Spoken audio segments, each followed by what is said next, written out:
ओंकारेश्वर भगवान की जय, कृष्णेश्वर महादेव की जय, कुबरेश्वर महादेव की जय। हर हर महादेव, हर हर महादेव, हर हर महादेव। विश्वनाथ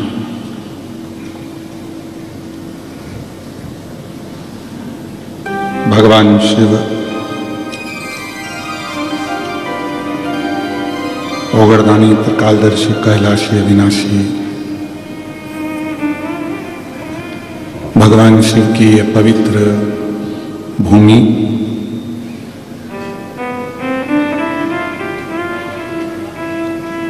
बैरुल कृष्णेश्वर महादेव की यह पवित्र धरा, जहां से आप और हम सब ऑनलाइन शिव महापुराण की एक पवित्र पावन संपूर्ण विश्व का कल्याण करने वाली, जीवों को आनंद देने वाली पवित्र शिव महापुराण की कथा को श्रवण करने के लिए विराजमान है, बैठे हैं। ये कथा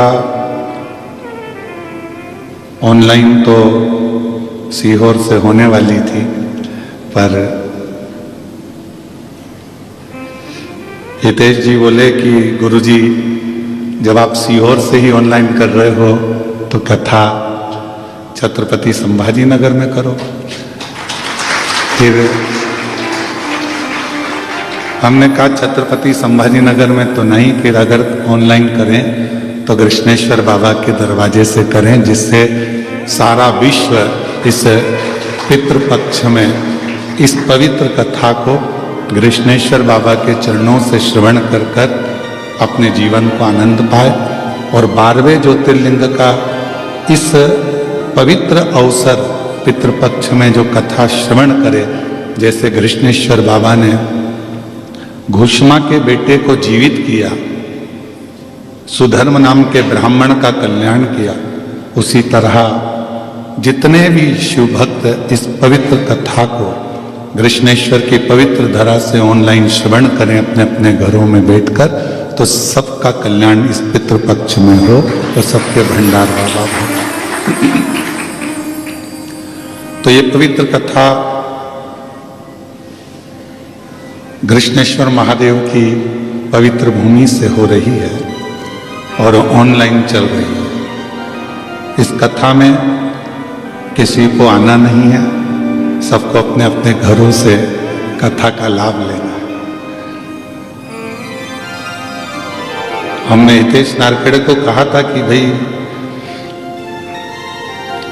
भीड़ को कंट्रोल तो का मालूम ही नहीं पड़ेगा, किसी को ज्ञात ही नहीं होगा और ऑनलाइन कथा हो जाएगी। तो हमने कहा ये शंकर है, जब डमरू बजाता है तो सबको मालूम पड़ जाता है, ये उसकी उदारता है। सो सुलभा सोपान दत्तात्रेय नारखेड़े इस कथा के मुख्य यजमान बने हैं। सो ज्योति श्री राजेंद्र आनंदराव पाटिल इस कथा के मुख्य यजमान बने हैं। पल्लवी हितेश जी नारखेड़े इस कथा के यजमान बने हैं। और ये दिव्य और भव्य कथा एक आनंद के साथ, भक्ति के साथ चल रही है।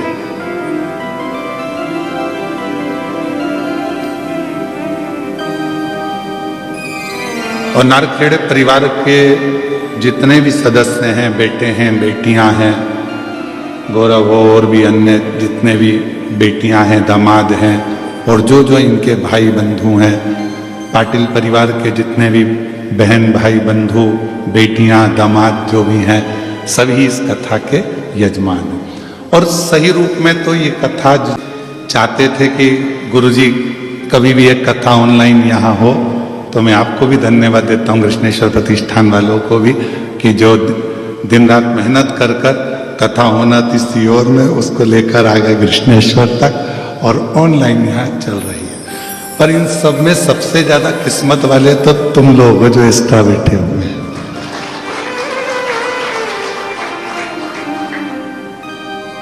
सोचा भी नहीं होगा कि इतने करीब से इतने नजदीक से और इतने आनंद के साथ पूरे वीआईपी ट्रीटमेंट के साथ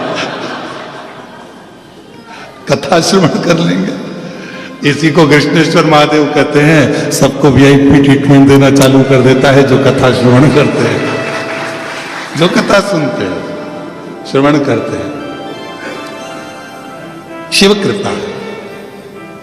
पल्लवी बेटी के नाना नानी भी यहां पर बैठे हैं, छोटी बहू रानी भी नारखेड़े परिवार से यहां बैठी हैं और गौरव भी प्रत्यक्ष रूप से यहां बैठे हैं, आनंद कथा का लाभ ले रहे हैं। तो ये शिव है और शिव की करुणा है।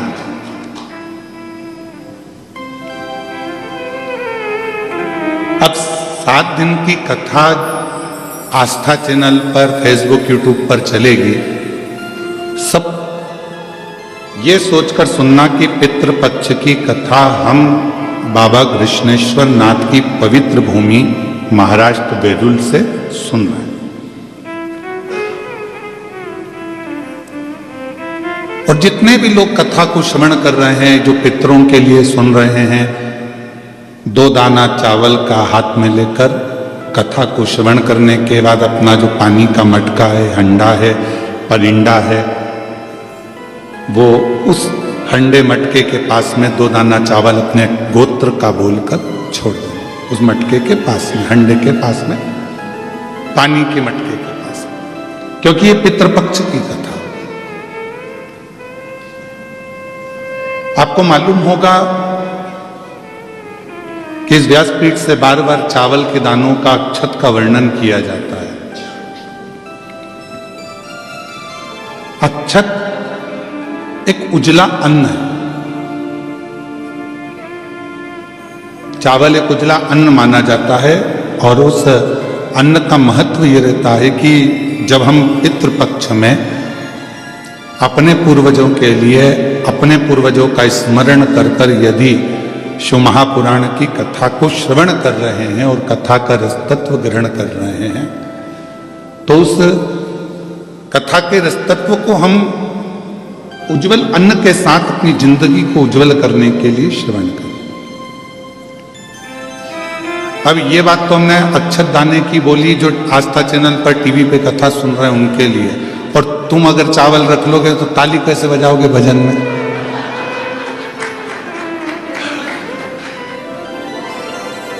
तो अब आप अपने पल्लू में बांध लो, हाथ में रख लो जरा उसको गोदी में, ठीक है? और तेरी कृपा बिना न हिले, जिसको आता है साथ में बोलेंगे, तेरी कृपा बिना न हिले,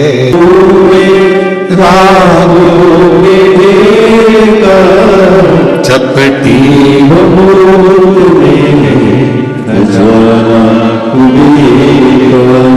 हे गंगाधार मुक्ति द्वार ओंकार तू, भोले ओंकार तू, आयो शरण तिहारी शंभो तार तू, बखान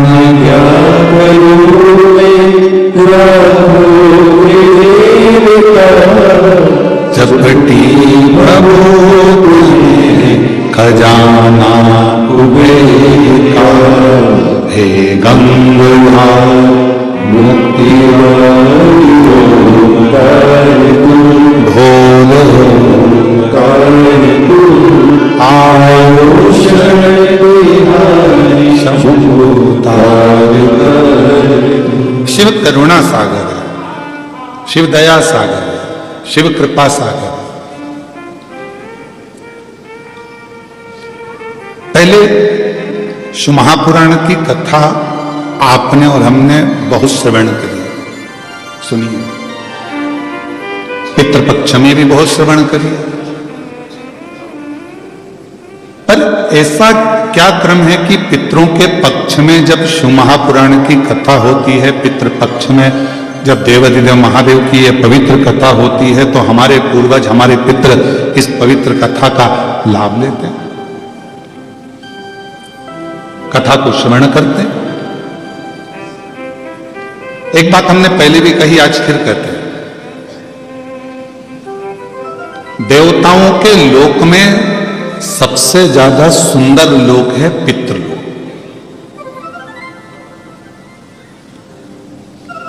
और देवताओं के लोक में सर्वश्रेष्ठ सबसे सुंदर लोक अगर माना गया है तो पितृलोक माना गया। जिस पितृलोक में पितृ निवास करते हैं, रहते हैं। अब आप कहोगे गुरुजी ये पितृलोक का वर्णन कहां है? तो शिव महापुराण के प्रारंभ में विद्येश्वर संहिता के अंतर्गत ही आप इसको श्रवण कर सकते हैं, या पार्वती खंड में, उमा खंड में, कौमार्य खंड में आप इसको श्रवण कर सकते हैं। भगवान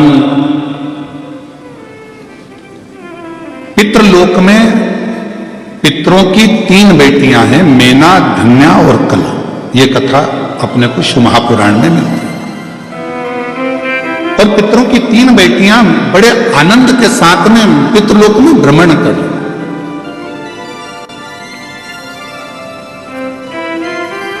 और भ्रमण करते करते पितृलोक में वो तीनों, मेना, धन्या, कला, भ्रमण करते करते चल रही थी। और उन्हीं पितृलोक के दरवाजे पर सनकादि ऋषि बैठकर तप कर रहे हैं, साधना कर रहे हैं। सनत कुमार बैठे हैं और भगवत भजन में डूबे हुए, मंत्र जाप में, नाम जाप में, स्मरण में डूबे हुए,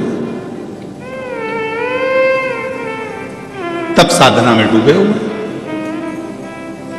थोड़ी देर बाद वहीं से मेना निकल कर जाती हैं।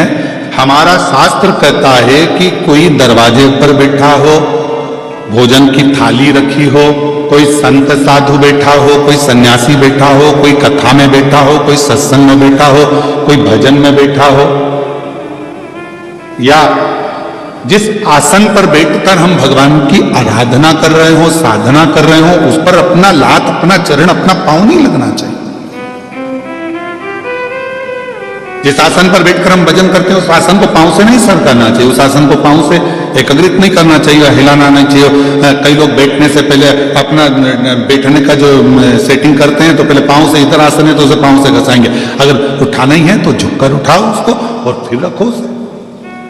पर पांव का प्रयोग आसन में भी नहीं किया जाता, पांव का प्रयोग बासन मतलब बर्तन में भी नहीं किया जाता। पांव का प्रयोग अगर कोई दरवाजे पर बैठकर सत्संग कर रहा है, भजन कर रहा है, कीर्तन कर रहा है, मंत्र जाप कर रहा है, तो उसको अपने पांव का, चरण का कहीं भाग न लगे, उस पर भी ध्यान रखना चाहिए।